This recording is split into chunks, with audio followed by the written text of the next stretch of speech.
Seksi ostmise praktikat uurivad autorid ja seksi ostavad inimesed püüavad leida vastust küsimustele, mida täpselt ostetakse, kui räägime nõudlusest prostitutsiooni järele. Meile kõige tuntum ja vastakaid arvamusi tekitav osapool on prostitutsiooni kaasatud naised, keda siis vahel nimetatakse ohvriteks ja teisalt peetakse edukateks ja glamuurseteks seksitööstuse esindajateks.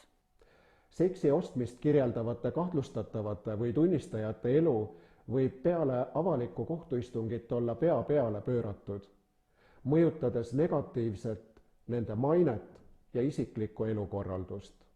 Enesetapule on mõelnud 40% naistest, neist 57% viimase 12 kuu jooksul.